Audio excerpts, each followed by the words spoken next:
We've been seeing ads for this thing for years, and you guys have even suggested making a video about it twice. But come on, look at it. In a world where a top-of-the-line GPU costs a couple of $1,000s, who in their right mind is spending double that amount on the chair you sit in while you use it? Oh wait, I know. It's us!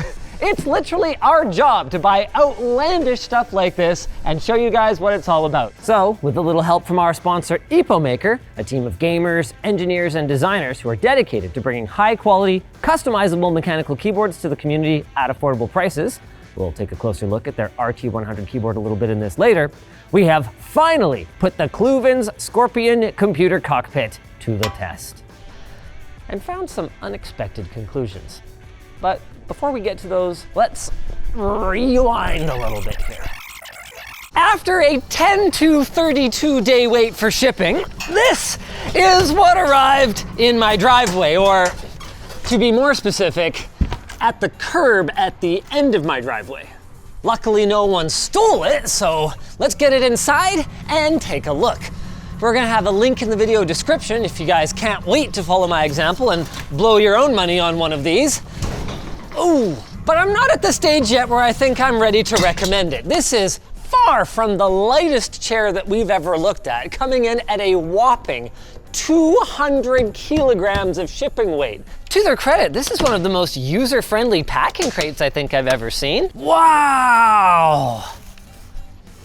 That is smaller than I expected. Say what you will about the size, you can't fault the robustness of it. Come on, you.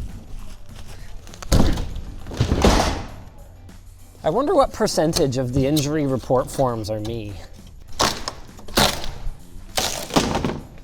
How the devil are you supposed to move this thing?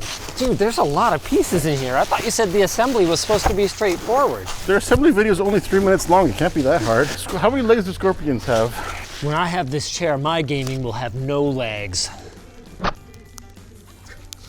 Oh, whoa! Now it reaches its full magnificent height. That's just mostly packaging. That's not packaging.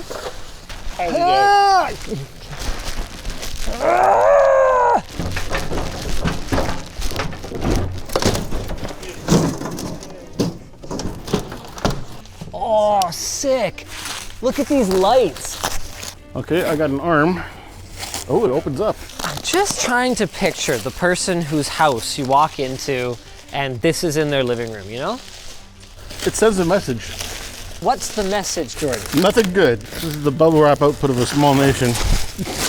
That's quality foam. Oh, sorry. Oh.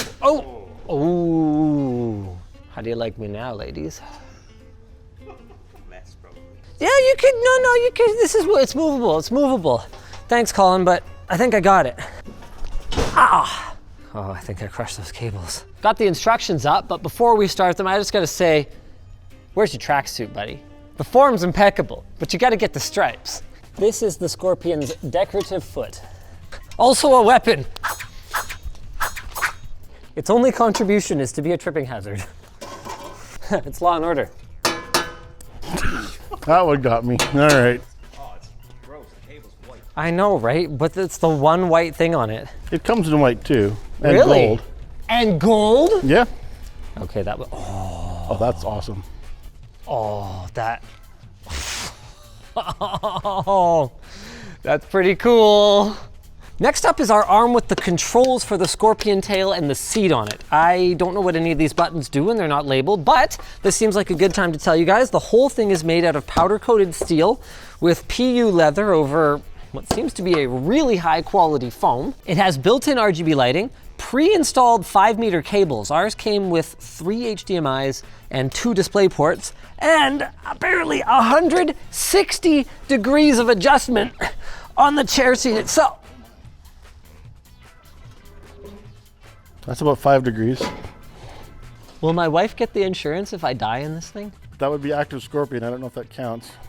You ready?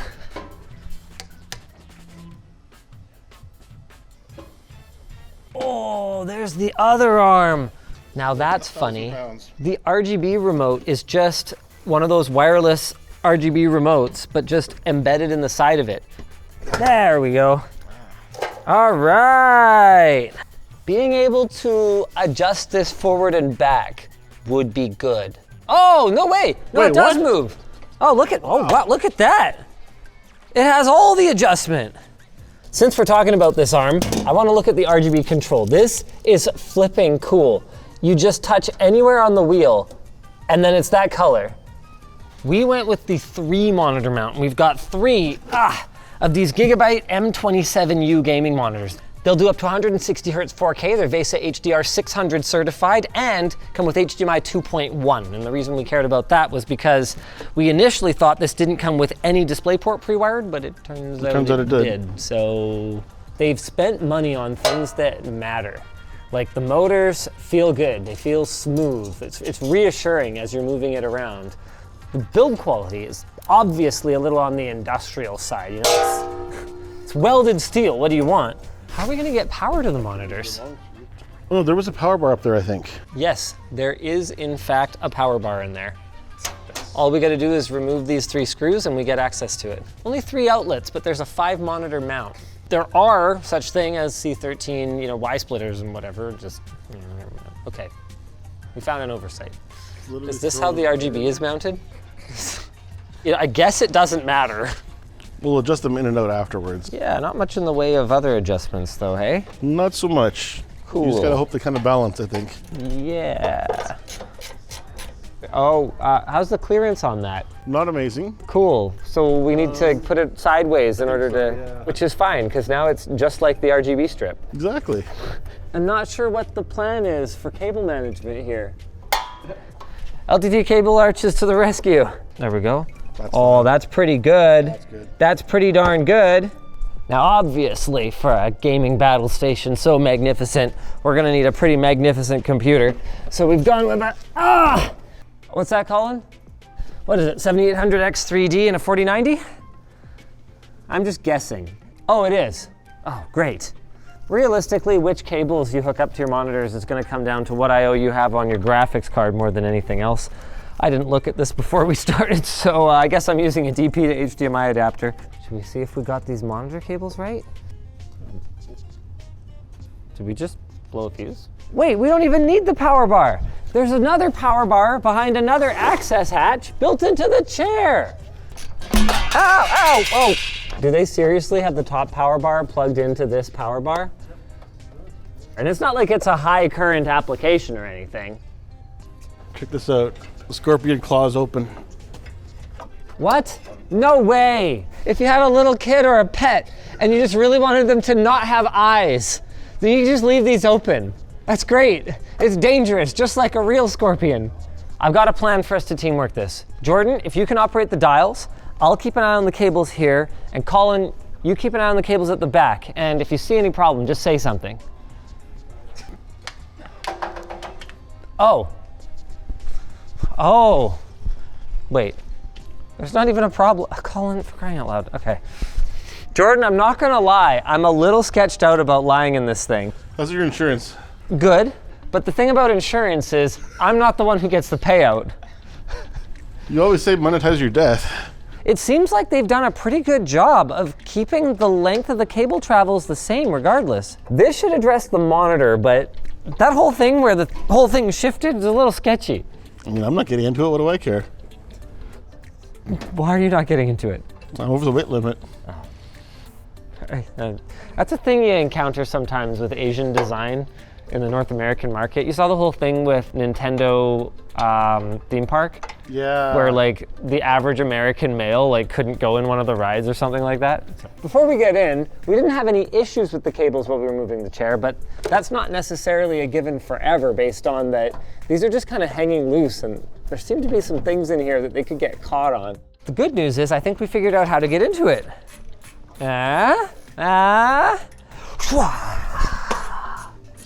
No problem. Oh, we haven't talked about our peripherals yet. This is Epomaker's RT100 mechanical keyboard. The gasket-mounted design is both quiet and comfortable.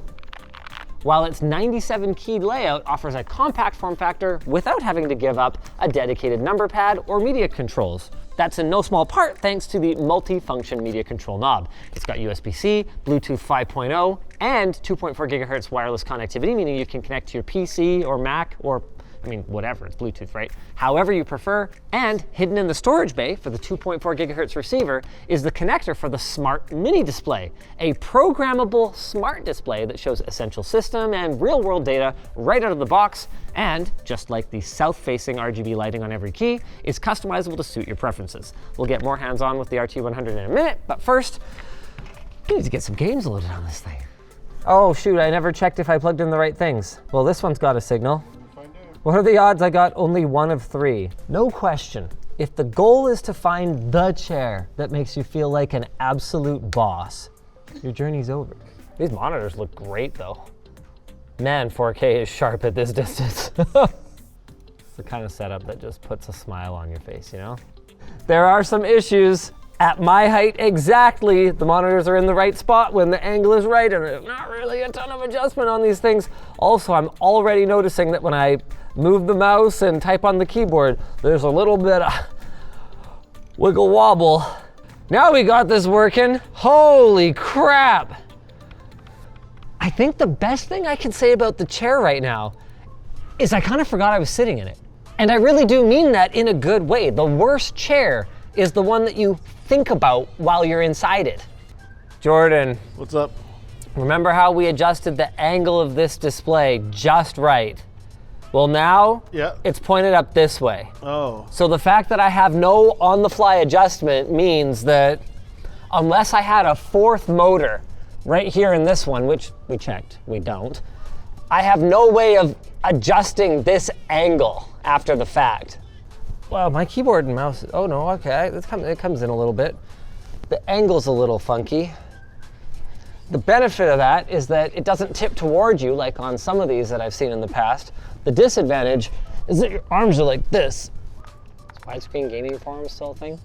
I gotta give some credit to the RT100 here. Sponsored or not, it's a little narrower, which objectively creates more mousing space in a scenario like this, but unlike a 10 keyless, if I wanted to use this for work as well and I needed a number pad, everything's there, it's good to go. We're gonna switch over to Forza, which definitely supports POKEY. That we can fix. The ergonomics of the cup holder, on the other hand. Okay. Whee! If I want to just hold a controller here to get this completely out of the way, it ends up going over my legs like that.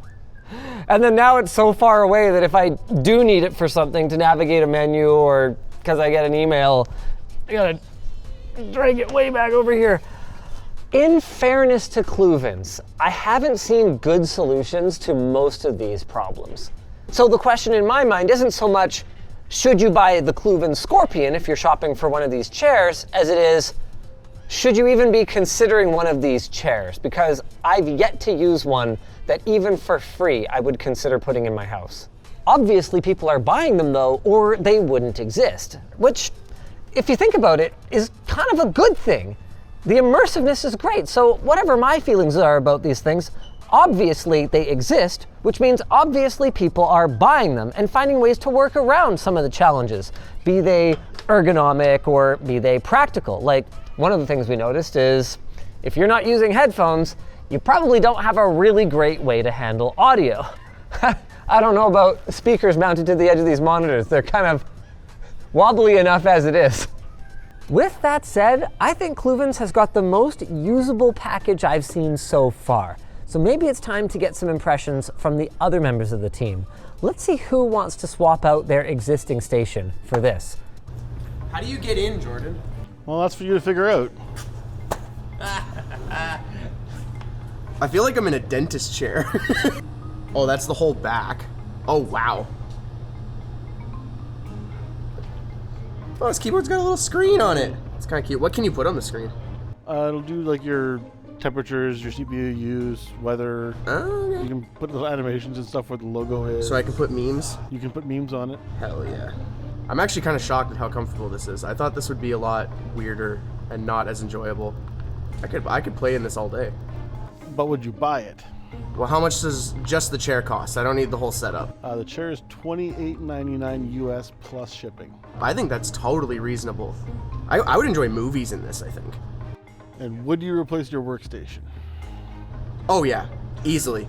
Oh, are you kidding me? Is that an actual option? We get to keep it. Yeah. Ah, okay, that's not. Oh, like cut my Achilles tendon. Yeah, we're gaming now.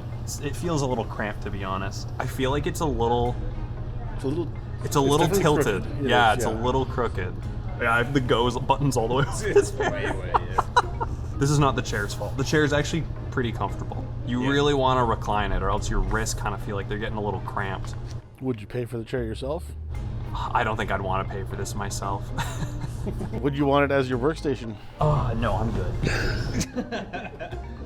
Wow, pinnacle of luxury, hey? I don't even know what to say. It's really unique. I am really concerned though about how close we are to the monitor, because I think after like 8 hours of a work day or playing or gaming all night, it's going to be pretty difficult. Even my field of view can't even go from edge to edge, so I feel like I'm not getting the most advantage out of it. But super comfortable, to be honest with you. I really like it. Could you imagine if I brought this home to my wife? She would be so upset. If I didn't care about budget and had the space for it, for sure, I'd probably rock it. Would I buy it? Sure, yeah, I'd do it. And would you use it as your workstation here? Oh, definitely. Oh, yeah. This is unexpected. We have not one, but two members of the team who would like to daily drive the Scorpion. And the only fair way to settle this, I think, is RPS. rock, paper, scissors, best 2 out of 3. Okay, ready and go. I thought you were doing 2, rock, 1, paper, shoot. scissors. Oh, you want me to do the whole, yeah. you want me to do all the work for you. Rock, paper, scissors, shoot, shoot, shoot, shoot, someone says shoot. Oh, we got one win. One. No. Rock, paper, scissors, shoot. Yes. Oh, it's 1-1. Rock, paper, scissors, shoot. There it is. Okay. Now we have to haul it upstairs. That's his problem, not ours. Oh, good. What? No, we can get him some help. We'll get him some help. Elijah, we'll get you help. All right. I always need help. Are you serious? I actually have to. Well, yeah, you said you wanted it. I thought it was more of just like a theoretical, but I'm still down. Okay, maybe we'll do a float plane exclusive with Elijah's long-term impressions actually living with this thing day to day. Oh, yeah, I'm actually really excited. And I'm excited to tell you about our sponsor. Oh wait, I already told you about our sponsor. This keyboard's pretty sick. Yeah, check it out. We're gonna have it linked down below. If you guys enjoyed this video, why not check out the last one we got, which was kind of like this concept, but no motors.